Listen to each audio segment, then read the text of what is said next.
o mais desalentado coração. Pedro e João preocuparam-se mais por amor que por quaisquer outras considerações. Entretanto, Tiago, filho de Alfeu, não conseguia disfarçar seu desgosto em face da conduta desassombrada do irmão de fé, que não hesitara em afrontar os poderes farisaicos dos senhores da situação. Na opinião dele, Estevão andara errado no capítulo das exortações, deveria comedir-se, merecer a prisão pelos argumentos precipitados na defesa de si mesmo. Fermentara-se a discussão. Pedro fazia-lhe sentir a oportunidade da ocorrência, para que se revelasse a liberdade do Evangelho. E reforçava os argumentos com a lógica dos fatos. A resolução de Oséias e Samuel, entregando-se ao Cristo, era invocada para justificar o êxito espiritual do caminho. Toda a cidade comentava os acontecimentos, muitos se aproximavam da igreja com sincero desejo de melhor conhecer o Cristo, e isso devia significar a vitória da causa. Tiago, no entanto, não se deixava vencer pelos mais fortes raciocínios. A discórdia tomava corpo, mas Simão e o filho de Zebedeu sobrepunham a tudo os interesses da mensagem de Jesus. O mestre afirmara-se emissário para todos os desalentados e doentes. Estes já conheciam a igreja humilde de Jerusalém, iluminando-se com a palavra de vida e de verdade. Os enfermos, os desiludidos da sorte, os desprotegidos do mundo, os tristes, iam-lhe ao encontro para o esclarecimento consolador. Era de ver-se como se rejubilavam na dor, quando se lhes falava da claridade eterna da ressurreição. Velhinhos trêmulos abriam os olhos desmesuradamente, como se contemplassem novos horizontes de imprevistas esperanças. Criaturas cansadas da luta terrestre sorriam venturosas, quando, em ouvindo a boa nova, compreendiam que a existência amargurada não era tudo. Pedro observava os sofredores que Jesus tanto amara e experimentava novas forças. Ciente da atitude nobre de Gamaliel ante as acusações do doutor de Tarso, e crente de que só ela evitara o apedrejamento imediato de Estevão, concebeu o projeto de convidá-lo a visitar as instalações toscas da Igreja do Caminho. Exposta aos companheiros, a ideia foi unanimemente aprovada. João era o mensageiro escolhido para o novo cometimento. Gamaliel não só recebeu cavalheirescamente o emissário como também demonstrou grande interesse pelo convite, aceitando com a generosidade que lhe exornava a velhice veneranda. Entabuladas as combinações, o sábio rabino deu entrada na casa pobre dos galileus, que o receberam com infinita alegria. Simão Pedro, profundamente respeitoso, explicou-lhe as finalidades da instituição, esclareceu-o relativamente aos feitos verificados e falou do conforto dispensado aos que se encontravam em abandono. Carinhosamente, ofereceu-lhe uma cópia, em pergaminho, de todas as anotações de Mateus sobre a personalidade do Cristo e seus gloriosos ensinamentos. Gamaliel agradecia, atencioso, ao ex-pescador, tratando-o igualmente com deferência e consideração. Dando a entender que desejava expor à sua respeitável apreciação todos os programas da Igreja Humilde, Simão conduziu o velho doutor da lei a todas as dependências. Chegados à longa enfermaria em que se aglomeravam os mais diversos doentes, o grande rabino de Jerusalém não pôde ocultar a máxima impressão, comovido até as lágrimas com o quadro que se lhe deparava aos olhos espantados.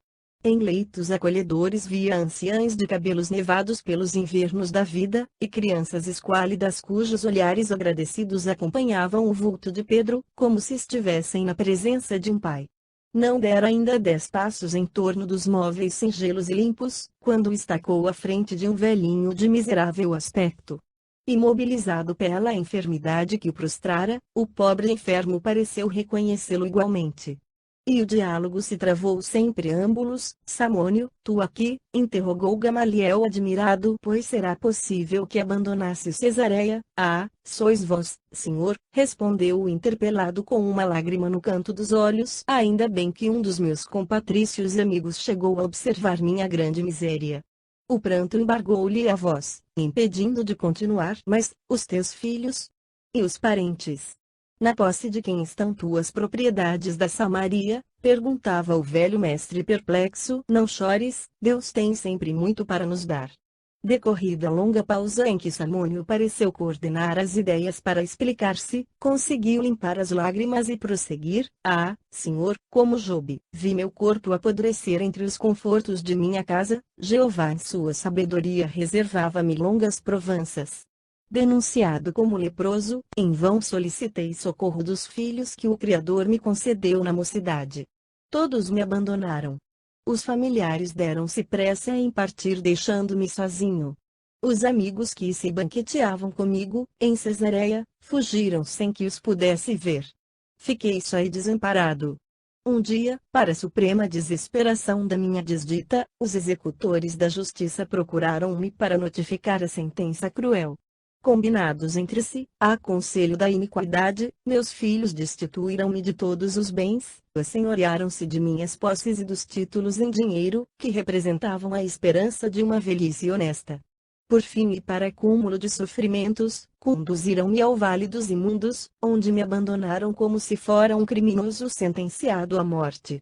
Senti tanto abandono e tanta fome, experimentei tamanhas necessidades, talvez pela minha vida passada no trabalho e no conforto, que fugi do vale dos leprosos, fazendo longa jornada a pé, esperançoso de encontrar em Jerusalém as amizades valiosas de outrora.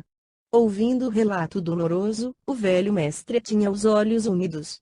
Conhecera Samônio nos dias mais felizes de sua vida.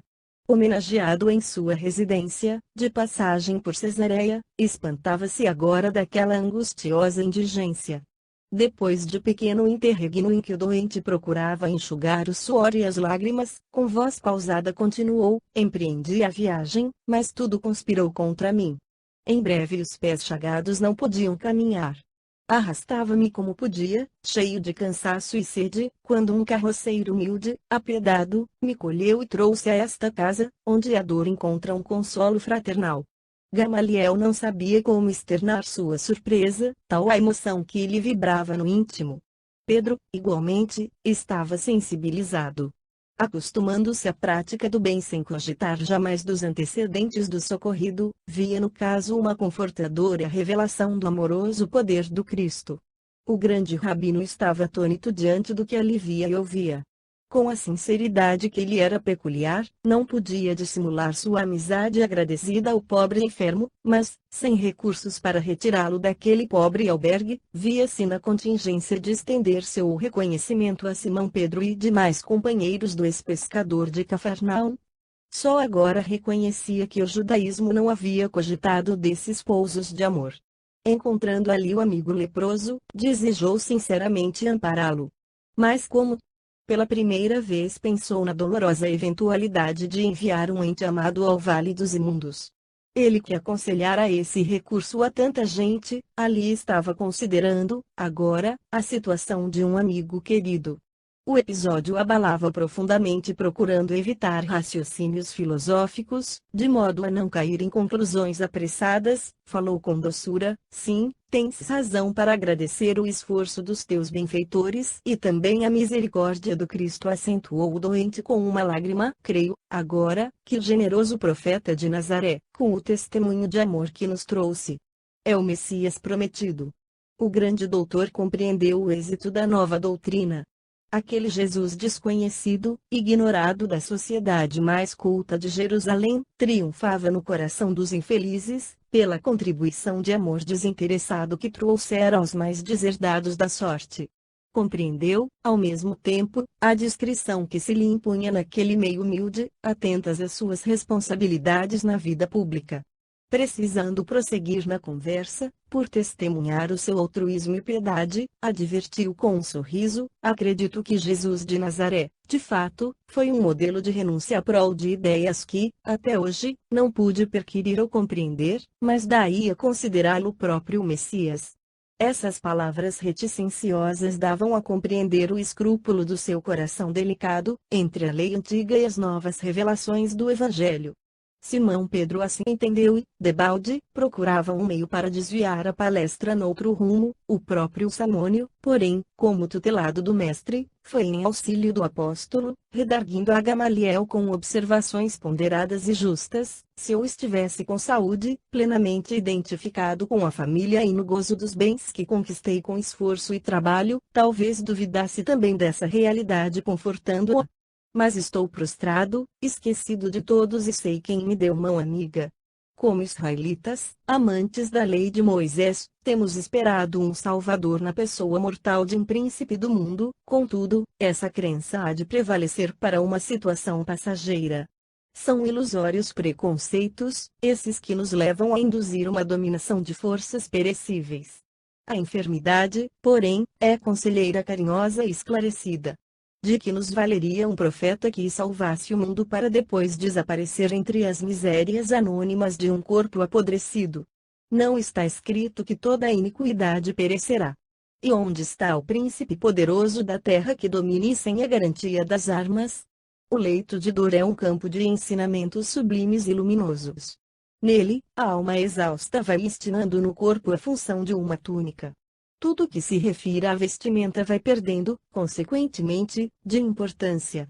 Persevera, contudo, a nossa realidade espiritual. Os antigos afirmavam que somos deuses. Na minha situação atual tenho a perfeita impressão de que somos deuses projetados num turbilhão de pó. Apesar das chagas pustulentas que me segregaram das afeições mais queridas, penso, quero e amo. Na câmara escura do sofrimento, encontrei o Senhor Jesus, para compreendê-lo melhor. Hoje creio que seu poder dominará as nações, porque é a força do amor triunfando da própria morte. A voz daquele homem marcado de feridas roxas, no seu grave entono, parecia o clarim da verdade saindo de um montão de pó. Pedro verificava, satisfeito, o progresso moral daquele mendigo anônimo, para avaliar intimamente a força regeneradora do Evangelho. Gamaliel, por sua vez, aturdia-se com o profundo sentido daqueles conceitos. A pregação do Cristo, nos lábios de um doente desamparado, tinha um cunho de beleza misteriosa e singular.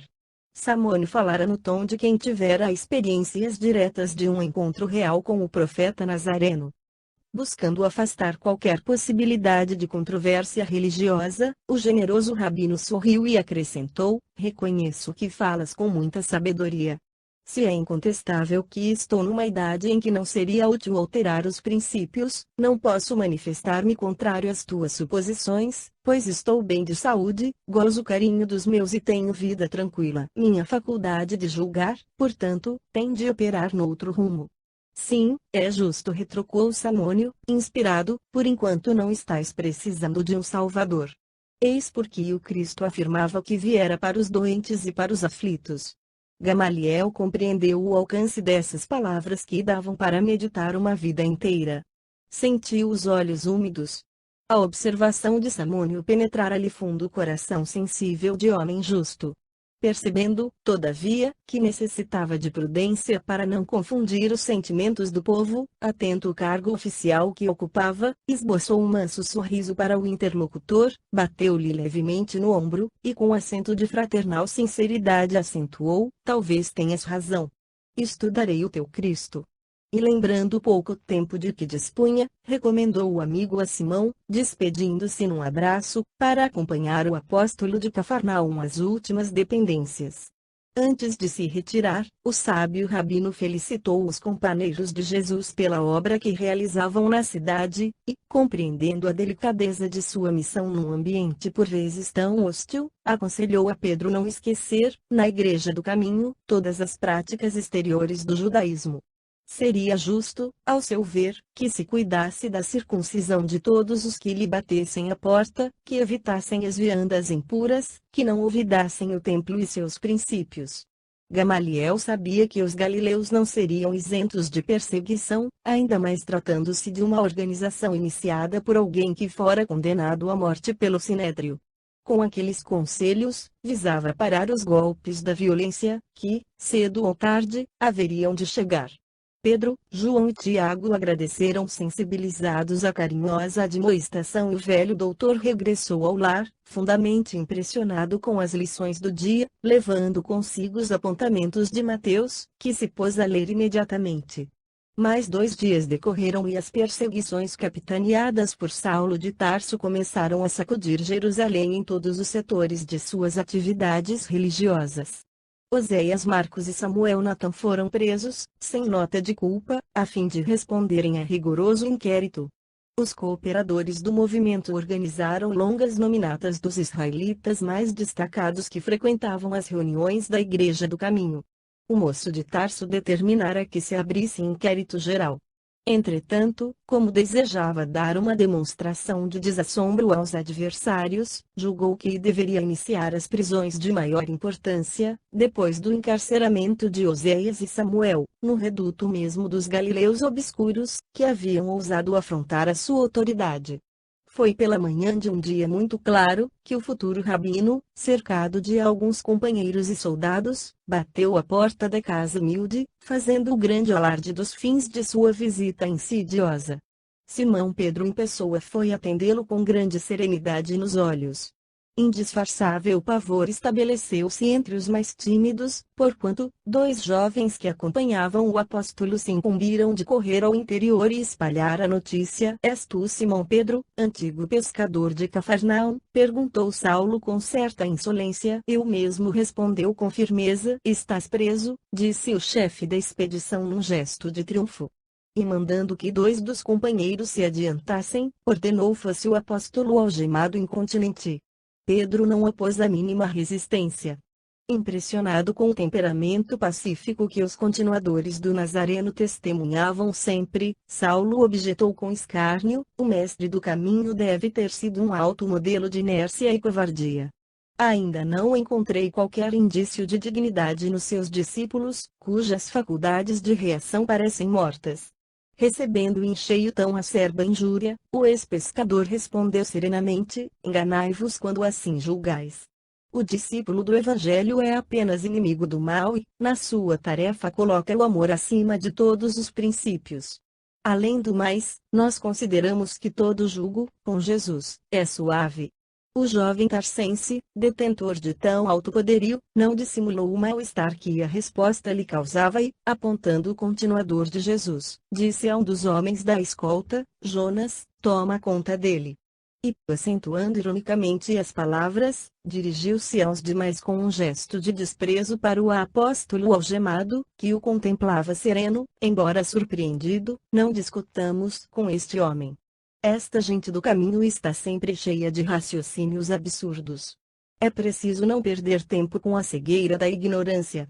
Vamos até lá dentro, prendamos os chefes. Os sequazes do carpinteiro hão de ser perseguidos até ao fim. Resoluto, tomou a dianteira, penetrando ousadamente em busca dos apartamentos mais íntimos. De porta a porta, encontrava mendigos que o fitavam tomados de espanto e amargura. O quadro vivo de tanta miséria abrigada enchia-o de admiração, mas esforçava-se por não perder a enfibratura implacável, de maneira a executar seus projetos nos menores detalhes. Ao lado da enfermaria de mais vastas proporções, encontrou o filho de Zebedeu, que lhe ouviu a voz de prisão sem alterar a serenidade fisionômica. Sentindo as mãos grosseiras do soldado que lhe aplicava as algemas, João ergueu os olhos ao alto e murmurou simplesmente: encomendo-me ao Cristo. O chefe da caravana olhou-o com profundo desprezo e exclamou altivamente para os companheiros: faltam 2 dos mais suspeitos. Procuremo-los. Referia-se a Filipe e Tiago, na qualidade de discípulos diretos do Messias Nazareno. Mas alguns passos e o primeiro foi encontrado facilmente. Filipe deixou-se algemar sem um protesto. Suas filhas o rodearam aflitas e chorosas. Coragem, filhas, disse ele sem temor, acaso seríamos superiores a Jesus, que foi perseguido e crucificado pelos homens? Ouves, Clemente? Perguntou Saulo, irritado, a um dos amigos mais cotados. Não se percebe outra coisa a não ser referências ao estranho Nazareno. O primeiro falou em jugo do Cristo, o segundo encomendou-se ao Cristo, este alude à superioridade do Cristo. Aonde iremos? Após desabafar a cólera, em termos ásperos, rematava com um estribilho constante: havemos de ir até ao fim. Seguros os 3 prisioneiros, faltava o filho de Alfeu. Alguém se lembrou de procurá-lo no tosco biombo que ocupava. Com efeito, lá o acharam ajoelhado, tendo diante dos olhos um rolo de pergaminhos em que se encontrava a lei de Moisés. Via-se-lhe a palidez marmórea do rosto, quando Saulo se aproximou ríspido: que é isso? Há aqui alguém que cuide da lei? O irmão de Levi levantou os olhos transbordantes de sincero receio e explicou humilde: Senhor, jamais esqueci a lei de nossos pais. Meus avós ensinaram-me a receber de joelhos as luzes do profeta santo. A atitude de Tiago não traduzia fingimento. Consagrando o máximo respeito ao libertador de Israel, sempre ouvira dizer que seus livros sagrados estavam tocados de virtude santa. Na expectativa do cárcere, atemorizara-se com o perigo iminente. Não pudera compreender, maiormente, como outros companheiros, o sentido divino e oculto das lições do Evangelho. O sacrifício inspirava-lhe indisfarçáveis temores. Afinal, pensava ele na compreensão parcial do Cristo, quem ficaria para superintender as obras começadas? O Mestre expirara na cruz e, naquele instante, os apóstolos de Jerusalém estavam presos. Precisava defender-se com os meios possíveis, ao seu alcance. Imaginou recorrer às virtudes sobrenaturais da lei de Moisés, de acordo com as velhas crenças. Genuflexo, esperara os verdugos que se aproximavam. Em face da atitude imprevista de Tiago, Saulo de Tarso estava atônito. Só os espíritos profundamente aferrados ao judaísmo liam, de joelhos, os ensinamentos de Moisés. Em sã consciência, não poderia ordenar a prisão daquele homem. O argumento que justificava sua tarefa, perante as autoridades políticas e religiosas de Jerusalém, era o combate aos inimigos das tradições. Mas não sois amigo do carpinteiro? Com invejável presença de espírito o interpelado respondeu: não me consta que a lei nos impeça de ter amigos. Saulo perturbou-se, mas prosseguiu: mas, que escolheis? A lei ou o evangelho? Qual dos dois aceitais em primeiro lugar? A lei é a primeira revelação divina, disse Tiago com inteligência. Ante a resposta que o desconcertava, de alguma sorte, o moço de Tarso refletiu um momento e acrescentou, dirigindo-se aos circunstantes: está bem. Este homem fica em paz. O filho de Alfeu, intimamente satisfeito com o resultado de sua iniciativa, acreditava agora que a lei de Moisés estava tocada de graças vivas e permanentes. A seu ver, fora o código do judaísmo talismã que o conservara em liberdade. Desde esse dia, o irmão de Levi ia consolidar, para sempre, suas tendências supersticiosas. O fanatismo que os historiadores do cristianismo encontraram na sua personalidade enigmática teve aí sua origem. Afastando-se do aposento de Tiago, Saulo preparava-se para sair, quando, de regresso à portaria para ordenar a partida dos prisioneiros, esbarrou com a cena que mais o haveria de impressionar. Todos os doentes que se podiam arrastar, todos os abrigados capazes de se moverem, cercavam a pessoa de Pedro, chorando comovidamente. Algumas crianças lhe chamavam pai, anciães trêmulos osculavam-lhe as mãos. Quem se compadecerá de nós, agora? Perguntava uma velhinha debulhada em pranto. Meu pai, aonde vão levar-vos? Dizia um órfão afetuoso, abraçando-se ao prisioneiro. Vou ao monte, filho, respondia o apóstolo. E se vos matarem? Tornava o pequenino com uma grande interrogação nos olhos azuis. Encontrar-me-ei com o mestre e voltarei com ele, esclarecia Pedro bondosamente. Nesse instante, surgiu a figura de Saulo, que regressava. Contemplando a multidão de aleijados, cegos, leprosos e crianças que entupiam a sala, exclamou irritado: afastem-se, abram caminho. Alguns recuaram, espavoridos, vendo os soldados que se aproximavam, enquanto que os mais resolutos não arredavam passo. Um leproso, que mal se punha em pé, adiantou-se. O velho Samônio, recordando-se do tempo em que podia mandar e ser obedecido, aproximou-se de Saulo com desassombro. Nós precisamos saber para onde vão estes prisioneiros, disse com gravidade. Para trás, exclamou o moço tarsense, esboçando um gesto de repugnância. Será possível que um homem da lei tenha de dar satisfações a um velho imundo? Os guardas armados tentaram adiantar-se, para castigar o atrevido, no entanto, a lepra defendia Samone dos seus ataques. Prevalecendo-se da situação, o antigo proprietário de Cesareia revidou com firmeza: o homem da lei não precisa prestar conta senão a Deus, quando no exato cumprimento dos seus deveres, mas, nesta casa, falam os códigos de humanidade. Para vós eu sou imundo, mas para Simão Pedro sou um irmão. Prendeis os bons e libertais os maus.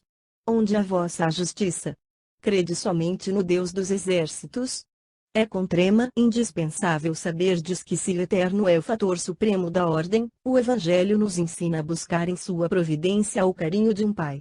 Em ouvindo aquela voz digna, que fluía da miséria e do sofrimento como um apelo de desesperação, Saulo quedara-se admirado. O mendigo, entretanto, depois de longa pausa, prosseguia resoluto: onde estão vossas casas de arrimo aos oprimidos da sorte? Quando vos lembrastes de um asilo para os mais infelizes? Enganais-vos se supondes inércia em nossa atitude. Os fariseus levaram Jesus ao calvário da crucificação, privando os necessitados de sua presença inefável.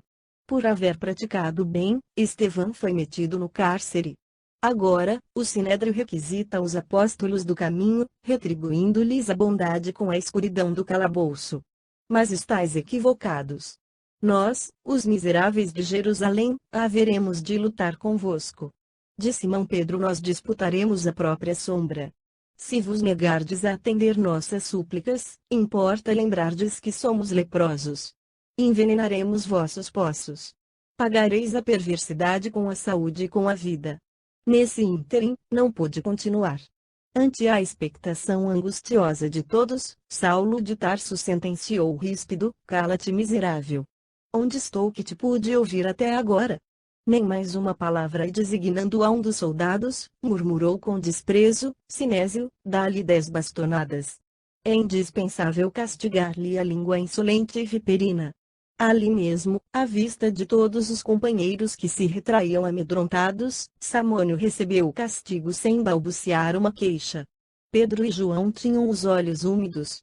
Os demais doentes encolhiam-se estarrecidos. Terminada a tarefa, um grande silêncio dominava os corações ansiosos e doloridos. O doutor de Tarso rompeu a expectativa com a ordem de partida, a caminho do cárcere. 2 crianças pálidas acercaram-se, então, do ex-pescador de Cafarnaum e perguntaram chorosas: Pai, com quem ficaremos nós? Pedro voltou-se, acabrunhado, e respondeu com ternura: As filhas de Filipe ficarão convosco. Se Jesus permitir, meus filhos, não me demorarei. O próprio Saulo, intimamente, estava comovido, entretanto, não desejava trair-se a si mesmo, deixando-se vencer pela emoção que o quadro lhe provocava. Pedro compreendeu que as lágrimas silenciosas de todos os tutelados humildes do caminho traduziam desvelado amor, naquele momento de angustiantes despedidas. Em seguida a esse feito, o jovem tarsense desdobrou as energias na primeira perseguição experimentada pelas expressões individuais e coletivas do cristianismo nascente. Mais do que se poderia supor, Jerusalém regurgitava de criaturas que se interessavam pelas ideias do Messias Nazareno. Saulo prevaleceu-se dessa circunstância para fazer sentir, mais uma vez, o perigo ideológico que o Evangelho representava. Numerosas prisões foram efetuadas. Na cidade, iniciara-se um êxodo de grandes proporções. Os amigos do caminho, com possibilidades financeiras, preferiam encetar vida nova na Idumeia ou na Arábia, na Cilícia ou na Síria. Os que podiam escapavam ao rigor dos inquéritos violentos, iniciados com retumbâncias de escândalo público. As personalidades mais eminentes eram metidas na prisão, incomunicáveis, mas os anônimos e humildes, os da plebe, sofriam grandes vexames nas dependências do tribunal onde se faziam os interrogatórios. Os guardas assalariados por Saulo para a execução do nefando trabalho, excediam-se nos abusos. És do caminho de Cristo Jesus? Perguntava um deles a uma desventurada mulher, com risinhos de ironia. Eu gaguejava infeliz, compreendendo a delicadeza da situação. Depressa, dize depressa, tornava o Beleguim desrespeitoso. A mísera criatura empalidecia a tremer, refletindo nos pesados castigos que lhe seriam impostos, e retrucava com profundo temor: eu não, e que foste fazer nas suas assembleias sediciosas? Fui buscar remédio para um filhinho doente. Em face da negativa, o preposto do Sinédrio parecia acalmar-se, mas logo exclamava para um dos auxiliares: muito bem. A interrogada pode ir em paz, antes, porém, de retirar-se, manda um regulamento se lhe aplique alguns golpes de chanfalho. E era inútil resistir. Naquele tribunal singular, por longos dias seguidos, verificaram-se punições de toda a espécie. Das respostas do querelado dependiam o encarceramento, os açoites, o chanfalho, as bastonadas, as macerações e os apupos. Saulo tornara-se a mola central do movimento terrível execrado por todos os simpatizantes do caminho. Multiplicando energias, visitava diariamente os núcleos do serviço a que costumava chamar Expurgo de Jerusalém, desenvolvendo atividade pasmosa, dentro da qual mantinha a vigilância constante das autoridades administrativas, encorajava os auxiliares e prepostos, instigava outros perseguidores dos princípios de Jesus, sem deixar arrefecer-se o zelo religioso do Sinédrio. Dentro de uma semana, após as prisões efetuadas na igreja modesta, realizava-se a memorável sessão em que Pedro, João e Filipe deveriam ser julgados. A assembleia excepcional despertara a maior curiosidade. Lá se congregavam todas as personalidades eminentes do farisaísmo dominante. Gamaliel compareceu, dando mostras de profundo abatimento. De modo geral, comentava-se a atitude dos mendigos que, não obtendo permissão de ingresso, aglomeravam-se em longas filas na grande praça e protestavam em atroante vozerio. Debalde aplicavam-lhes bastonadas a torto e a direito, porque a turba de miseráveis assumira proporções nunca vistas. O quadro era curioso e alarmante. Tomar providências para correr com a massa parecia tarefa impossível. Os peregrinos e os doentes contavam-se por centenas numerosas. Era inútil reprimir nos pontos isolados, o que somente vinha agravar a revolta e desesperação de muitos.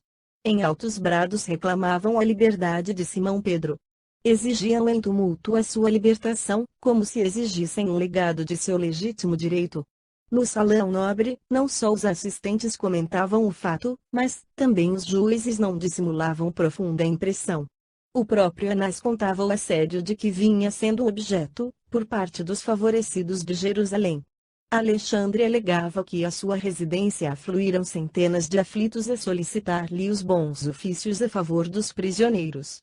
Saulo, de vez em quando, respondia um que outro, com rápidos monossílabos.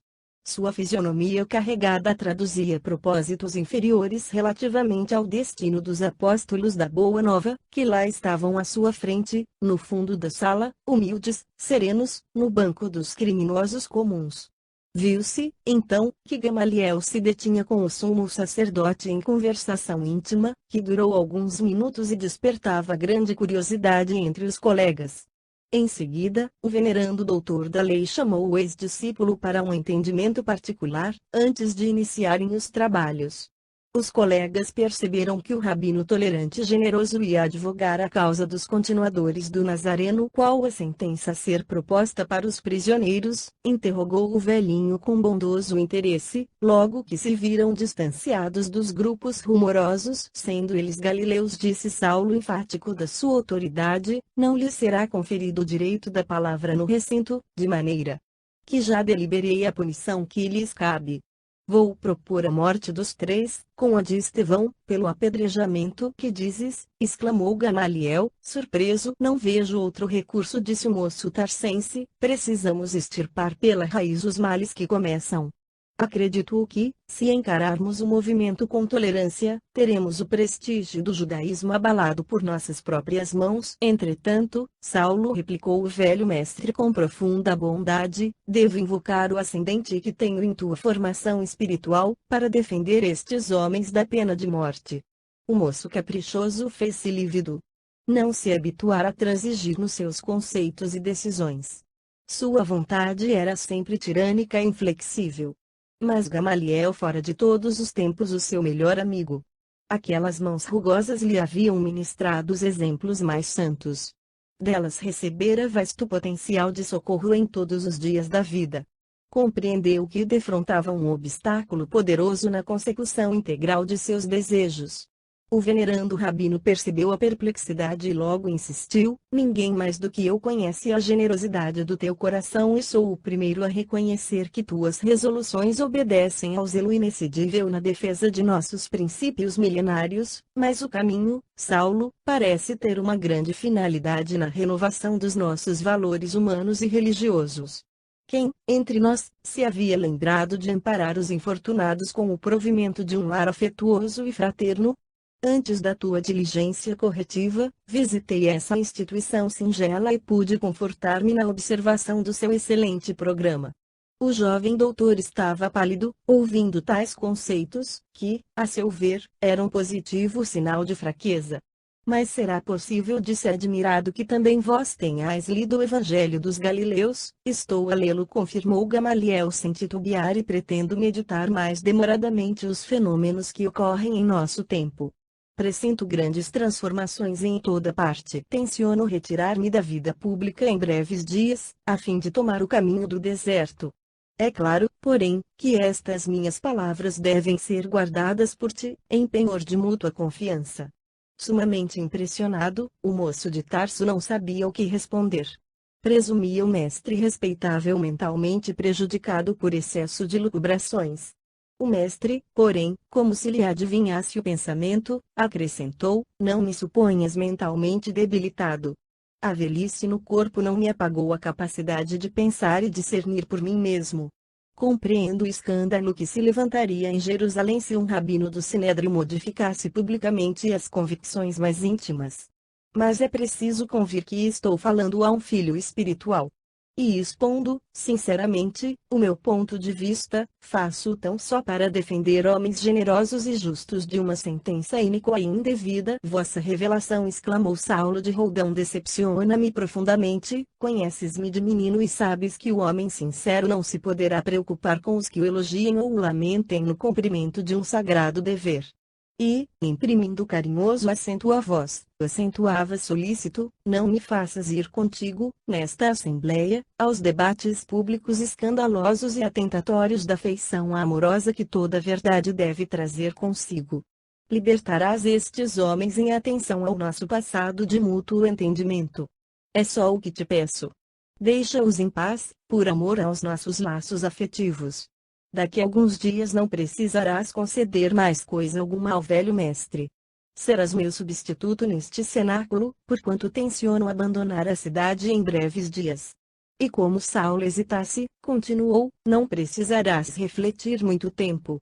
O sumo sacerdote está ciente de que eu pediria tua demência para os prisioneiros. Mas e a minha autoridade? Interrogou o rapaz com orgulho. Como conciliar a indulgência com a necessidade de reprimir o mal? Toda a autoridade é de Deus.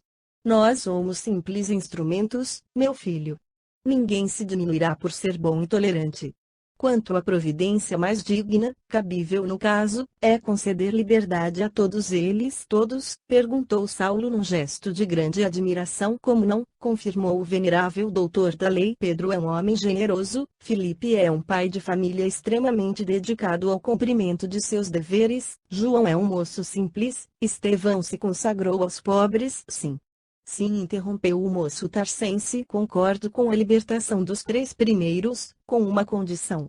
Por serem casados, Pedro e Filipe poderão continuar em Jerusalém, restringindo suas atividades ao socorro dos doentes e necessitados. João será banido, mas Estevão deverá sofrer a sentença decisiva. Já propus, publicamente, a lapidação, e não vejo motivos para transigir, mesmo porque, para escarmento, pelo menos um dos discípulos do carpinteiro deve morrer. Gamaliel compreendeu a força daquela resolução pela veemência das palavras que a traduziam. Saulo deixara bem claro que não transigiria, quanto ao taumaturgo. O velho rabino não insistiu. Para evitar um escândalo, entendeu que Estevão pagaria com o sacrifício. Aliás, considerando o temperamento voluntarioso do ex-discípulo, a quem a cidade havia conferido atribuições tão vastas, já não era pouco obter demência para os 3 homens justos, consagrados ao bem comum. Compreendendo a situação, acentuou o respeitável rabino: pois bem, seja assim. E, com um sorriso de bondade, deixou o moço algo preocupado e perplexo. Daí a instantes, com surpresa geral da Assembleia, Saulo de Tarso, da tribuna, propunha a libertação de Pedro e Filipe, o banimento de João, e reiterava o pedido de apedrejamento para Estevão, por considerá-lo o mais perigoso dos elementos do caminho. As autoridades do Sinédrio, apreciando os alvitres, com satisfação, por saberem que a medida agradaria a turba numerosa, afirmaram seu unânime consentimento, e a morte de Estevão foi aprazada para uma semana depois, convidando Saulo os amigos para a triste cerimônia pública que ele próprio haveria de presidir. 8. A morte de Estevão. Apesar das atividades intensas, o moço de Tarso não deixara de comparecer pontualmente em casa de Zacarias, onde, no coração de Abigail, encontrava o necessário repouso. Se as lutas em Jerusalém consumiam-lhe as forças, perto da mulher amada parecia recobrá-las, no doce encantamento com que esperava a realização das mais caras esperanças. Tinha a impressão de que o mundo era um campo de batalha, no qual lhe cabia combater pela lei de Deus. Todavia, como o Eterno era justo e generoso, concedera-lhe, na dedicação da sua eleita, um pouso de consolação. Abigail era o seu mundo sentimental.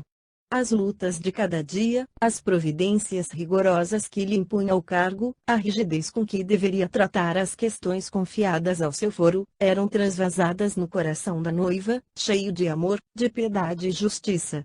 Ela acolhia-lhe as ideias com atenção afetuosa, parecia temperá-las na ternura da alma fraterna, restituindo-as ao noivo amado em forma de sugestões carinhosas e justas.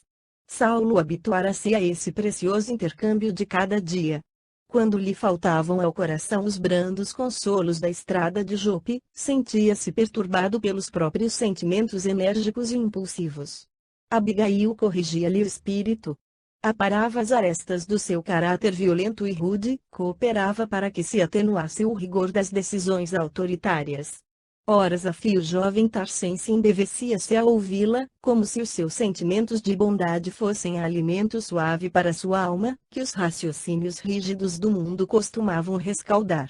Ele, que não experimentara as aventuras galantes do tempo, cioso de conservar pura consciência em face da lei, descobrira na criatura eleita a personificação de todos os sonhos de sua mocidade esperançosa.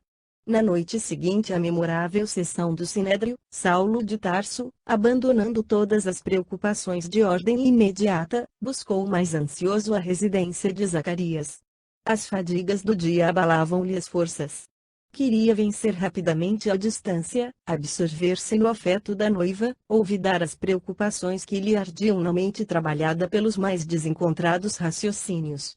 A noite já desdobrava o manto de luar sobre a natureza, quando o jovem doutor transpôs o umbral, surpreendendo a generosa família com uma saudação delicada e afetuosa. A presença da noiva propiciava-lhe um bálsamo de suave refrigério ao coração. Em breves momentos, parecia reconfortar-se.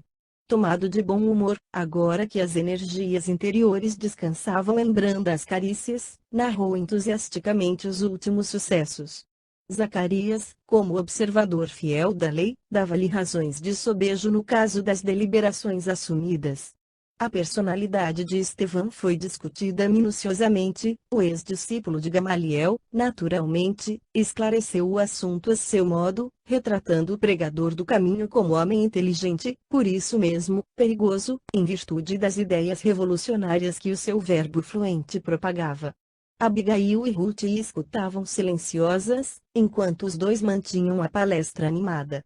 A certa altura, atenta a uma observação direta de Saulo, a jovem murmurou: mas não haveria um meio de modificar, ao menos, a pena arbitrada, que desejarias que fizéssemos, disse o moço com ênfase. Não é pouco havermos libertado os 3 cabeças mais em evidência, levando-se em conta o atrevimento de suas estranhas prédicas. Quanto a Estevão, tudo se fez para que voltasse ao aprisco, como descendente direto das tribos de Israel. Entretanto, a rebeldia foi a sua condenação. Insultou-me publicamente no Sinédrio, espezinhou nossos princípios mais sagrados, criticou as figuras mais representativas do farisaísmo, com ilustrações mentirosas e ingratas. E concluía: de mim para comigo, estou satisfeito. Considero o apedrejamento esperado um dos feitos de mais importância para o futuro da minha carreira. Atestará meu zelo na defesa do nosso patrimônio mais estimável. Precisamos considerar que Israel, nos dias mais sombrios, preferiu a emancipação religiosa à independência política. Poderíamos, porventura, expor nossos valores morais mais preciosos à influência deprimente de um aventureiro qualquer? O jovem procurou mudar o curso da conversação, enquanto Ruth mandava servir uma taça de vinho reconfortante. Antes de partir, o moço tarsense convidou a noiva ao passeio habitual. Nessa noite, a natureza parecia enfeitar-se de maravilhas. O luar, que destacava todas as flores em tons pálidos, estava saturado de perfumes deliciosos. Os dois, de mãos enlaçadas, no banco rústico, contemplavam o quadro embevecidamente. Saulo experimentava suave conforto. Desafogava-se. Se Jerusalém lhe obscurecia a mente num torvelinho de preocupações, aquela mansão singela da estrada de Jope parecia descarregá-lo de todos os desgostos, prodigalizando-lhe ao espírito enorme potencial de consolação. Agora, minha querida, tudo está pronto, dizia solícito. De hoje a 6 dias Dalila virá buscar-te pessoalmente. Conhecerás a cidade e os meus amigos honrarão em tua alma generosa minha feliz escolha. Está satisfeita? Muito, murmurava ela com ternura. Já organizamos vasto programa recreativo. Quero levar-te a Jericó, onde pessoas de nossas relações nos esperam com imensa alegria. Em Jerusalém far-te-ei conhecer todos os edifícios mais importantes. Ficarás deslumbrada com o templo e com os tesouros ali encerrados pela dedicação religiosa de nossa raça. Verás a Torre dos Romanos. Meus conterrâneos que frequentam a sinagoga dos Cilícios querem oferecer-te valioso mimo. Abigail extasiava-se, ouvindo discorrer. Aquele moço impulsivo e rude a olhos estranhos, mas afetuoso e sensível na intimidade, era justamente o seu ideal, o homem esperado pela sua alma carinhosa. Ninguém poderá oferecer-me um presente mais precioso que o enviado por Deus à minha existência. Com o teu coração leal e generoso, murmurou a jovem num franco sorriso. Ganhei muito mais, tornava o doutor de Tarso recebendo a joia rara do teu afeto, que enriquecerá toda a minha vida. Às vezes, Abigail continuava com o entusiasmo próprio da juventude sonhadora, no meu idealismo de vitórias para Jerusalém sobre as grandes cidades do mundo, penso chegar à velhice como um triunfador cheio de tradições de sabedoria e de glória. Desde que te encontrei, aumentou-se-me a fé no destino, consolidei minhas esperanças, terei teu concurso na tarefa imensa que se desdobra a meus olhos. Os romanos outorgam aos triunfadores uma coroa triunfal de louros e rosas. Se um dia Jerusalém me conceder a sua coroa triunfal, não a cingirei em minha fronte, para só deixá-la a teus pés como tributo de amor eterno e único. Ainda hoje, prosseguiu Saulo confiante no futuro, Gamaliel notificou-me que vai afastar-se breve do Sinédrio, para que eu lhe suceda no prestigioso cargo. Aí tens, querida, nossa primeira vitória de maiores proporções. Tão logo Dalila volte de Tarso, poderemos marcar o dia jubiloso das núpcias. Presumo que, em te tendo sempre a meu lado, corrigirei meus impulsos, a tarefa ser-me-á mais leve, a existência mais fácil e mais ditosa. O lar é uma bênção. E nós teremos esse lar. Nunca me senti tão venturosa, exclamou a jovem, com lágrimas de alegria. Ele acariciou-lhe as mãos e, como desejava que ela compartilhasse dos seus sentimentos mais íntimos, acrescentou: chegarás conosco à cidade, justamente na véspera da morte do pregador revolucionário. O ato, como de justiça, obedecerá ao cerimonial estabelecido pelos nossos costumes e eu pretendo que assistas a ele em minha companhia. Mas, por quê? Perguntou ela estremecendo ligeiramente. Porque lá encontraremos nossos amigos mais eminentes e desejo valer-me da oportunidade para apresentar-te, indiretamente, a todos eles. Não haveria um meio de me poupares a esse espetáculo. Insistiu timidamente. A morte de meu pai, no suplício, diante da soldadesca brutal, jamais me saiu da mente. Saulo não dissimulou a contrariedade e respondeu: porventura não estarás compreendendo? O caso de Estevão é muito diferente. Trata-se de um homem sem significação para nós outros, que se arvorou em reformador sedicioso e insolente. Sua personalidade representa, de fato, a continuidade do desrespeito e do insulto à lei de Moisés, iniciados em movimento de vastas proporções por um carpinteiro alucinado, de Nazaré. Achas, então, que se não deve punir o ladrão que assalta uma residência? Não merecerão castigos que blasfemam no santuário do Eterno? A jovem, compreendendo que desagradaria ao noivo se lhe demonstrasse divergência de opinião, acrescentou: vejo que tens muita razão. Não devo discutir os teus conceitos, sábios e justos. Aliás, tenho mesmo a intenção de conquistar a amizade dos teus amigos do Sinédrio, pois não perco a esperança de sua proteção para o caso de Gesiel, logo que se ofereça uma oportunidade para novas pesquisas na Caia. Mas ouve, Saulo, se permitires, irei quando a cerimônia estiver a findar. Está dito? Notando a boa vontade conciliatória, o moço tarcense abriu o semblante num belo sorriso de satisfação. Sim, ficamos de acordo. Espero, porém, que assistas a tudo com serenidade, segura de que eu só poderia tomar encargos justos e decisões estimáveis no cumprimento do dever. É lamentável que o prisioneiro se haja mostrado recalcitrante a ponto de me compelir a providências extremas. No entanto, podes crer que tudo fiz por evitar o derradeiro recurso. Empreguei todos os processos conciliatórios para dissuadi-lo de tão perigosas ilusões, mas sua conduta foi de tal modo irritante que toda transigência se tornou praticamente impossível. Trocaram-se ainda, por longo tempo, impressões afetuosas que a noite amiga guardava, solicitamente, sob o manto luminoso das estrelas. Eram juras caridosas de um amor imortal, ante a bênção de Deus, tomada como objeto mais alto de seus santificados pensamentos, projetos e esperanças de futuro. Era tarde quando Saulo se despediu, regressando a Jerusalém, de alma feliz. Daí a dias, Abigail, em companhia do noivo e da irmã, demandou a cidade, cujo perfil interessante apresentava novos quadros para os seus olhos. A casa de Dalila, na mesma noite de sua chegada, encheu-se de amigos que iam levar à escolhida de Saulo a homenagem da sua admiração, e a jovem de Corinto a todos seduzia por seus dotes naturais, aliados à sólida e bem cuidada formação de espírito. Sua palavra, cheia de ternura, parecia distanciar-se profundamente das futilidades que caracterizavam a mocidade da época.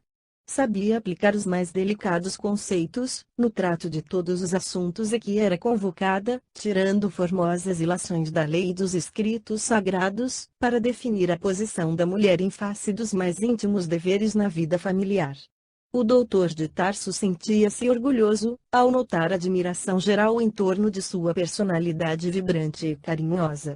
Abigail, sintetizando o seu maior ideal, enchia-lhe o coração de maravilhosas promessas.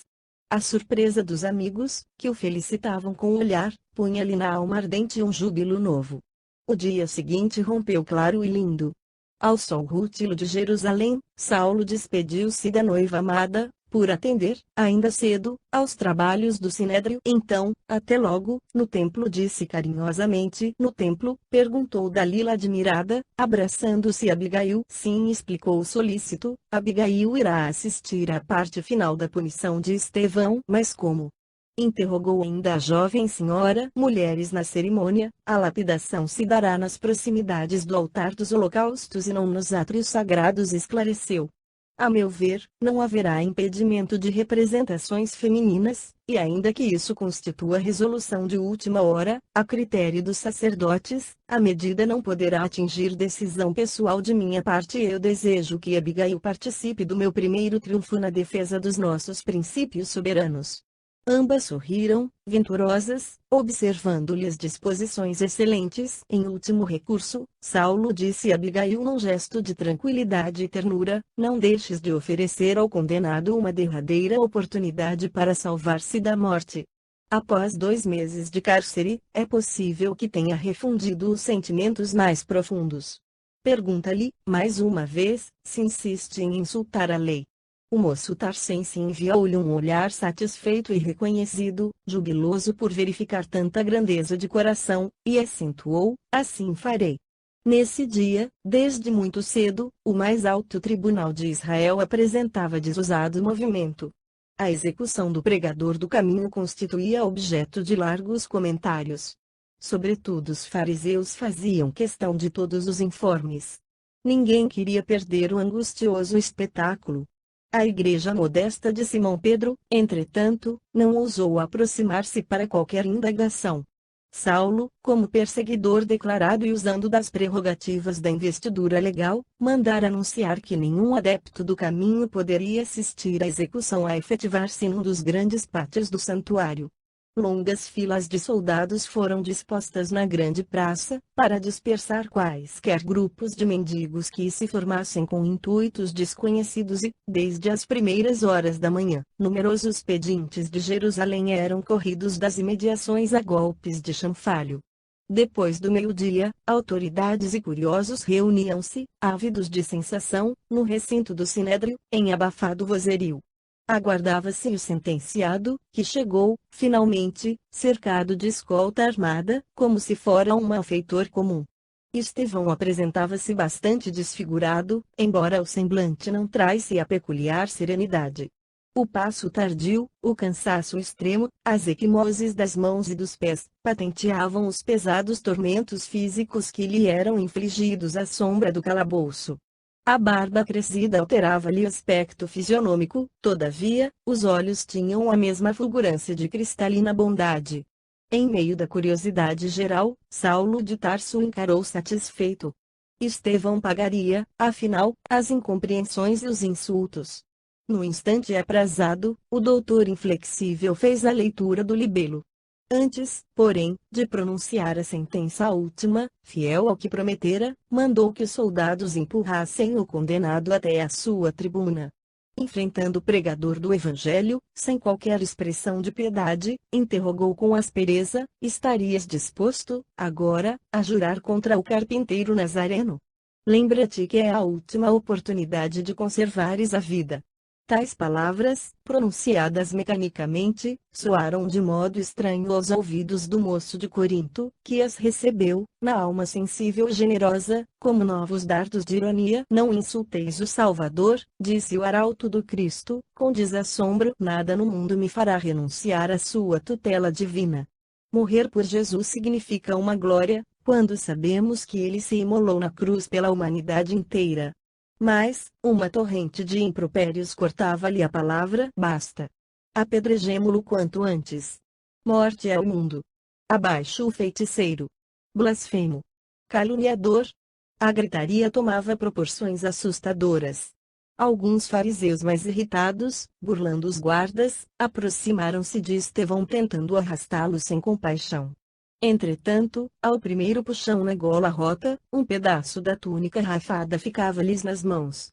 Foi necessário a intervenção da força armada para que o moço de Corinto não fosse estraçalhado, ali mesmo, pela multidão furiosa e delirante. Saulo, em altas vozes, ordenou a intervenção dos soldados. Queria a execução do discípulo do Evangelho, mas, com todo o cerimonial previsto, Estevão tinha agora o rosto enrubescido, envergonhado. Seminu, foi auxiliado por um legionário romano a recompor os sobejos da veste em frangalhos, acima dos rins, para não ficar inteiramente nu. Com a mão trêmula, pelos maus tratos recebidos, procurava limpar a saliva que os mais exaltados lhe haviam esputado em pleno rosto. Forte pancada no ombro causava-lhe intensa dor no braço todo. Compreendeu que lhe chegavam os últimos instantes de vida. A humilhação doía-lhe fundo. Mas recordou as descrições de Simão a respeito de Jesus, no derradeiro transe.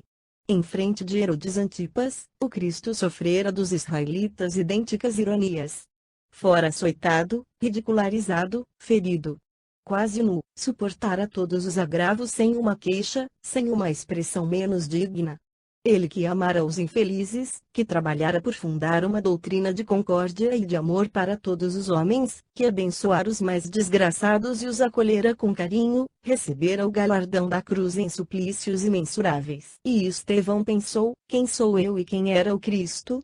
Essa íntima interrogação propiciava-lhe certo consolo.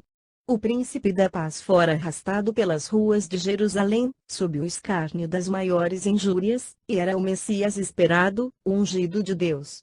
Porque, sendo ele homem falível, portador de numerosas fraquezas, haveria de hesitar no momento do testemunho? E, com o pranto a escorrer-lhe no rosto lacerado, escutava a voz cariciosa do Mestre no coração: todo aquele que desejar participar do meu reino, negue-se a si mesmo, tome sua cruz e siga os meus passos. Era preciso negar-se para aceitar o sacrifício proveitoso. Ao fim de todos os martírios, deveria encontrar o amor glorioso de Jesus, com a beleza da sua ternura imortal. O pregador humilhado e ferido recordou o passado de trabalhos e esperanças. Parecia-lhe rever a infância saudosa, na qual o zelo materno lhe incutira os fundamentos da fé confortadora, depois, as nobres aspirações da mocidade, a dedicação paterna, o amor da irmãzinha que as circunstâncias do destino lhe haviam arrebatado. Ao pensar em Abigail, experimentou certa angústia no coração. Agora, que deveria enfrentar a morte, desejava revê-la para as últimas recomendações. Relembrou a derradeira noite em que haviam permutado tantas impressões de ternura, tantas promessas fraternais, na lôbrega prisão de Corinto.